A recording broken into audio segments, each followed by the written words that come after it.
Okay, so everyone could use always a boost of shalom bayis. That I don't think anyone will ever deny. I've never really did I ever speak to a couple or someone and say yes, perfect, everything's great. So I would like to share a concept and an exercise. We'll make this a little bit fun. Something that my wife and I years ago, when we took a course, learned this skill.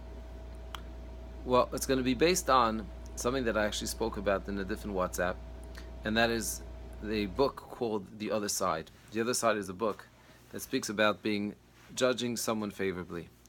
And in essence, this is something that happens to us every single day.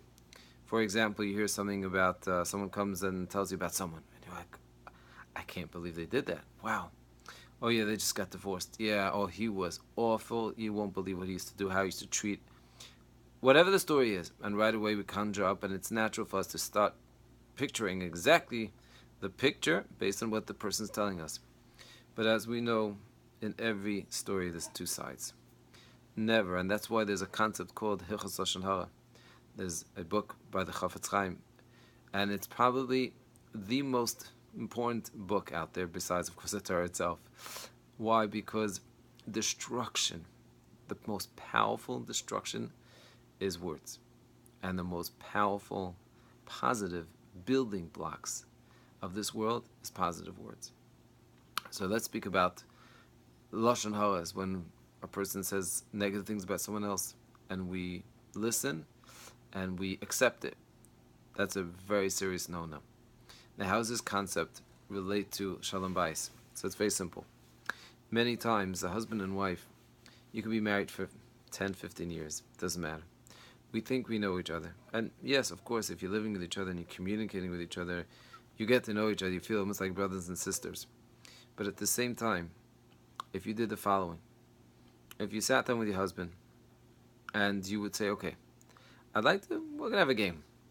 It's called the gift game. What's the gift game? You're going to write 5 things that are 5 things that you would like me to change, to do differently.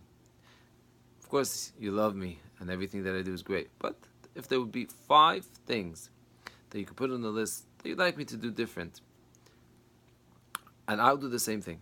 I'm going to write 5 things that I would appreciate if they changed. Now, neither one of us is going to have the right to request all 5. That's not normal, and it's not practical, and it's not healthy. You don't change 5 things at one time. One thing for 3 months. For the next 3 months, we're going to grant each other a gift. We're going to choose one of those 5 things. But here's the additional chap. We're going to guess from those 5 things. We're going to guess from each other what are the top of the list. Which one's the top? Which one's the most important? Which is the 5th most important? And you will see a very interesting thing, that what we think is most important, to our spouse, really isn't. Maybe we think that if we just, had supper ready on time, that's the most important thing. And really, the 5th thing, let's say, that's the part of the list, is that we smile when we come home. You'll find very interesting results. So I'm suggesting, and I think it would be very interesting to see something like this. It's something that could actually be life-changing, because when we grant each other a gift, it already brings us closer. And what it also does is it makes us realize that sometimes what we think is the most important thing to each other really isn't. Let me know how that goes. Hatzacha.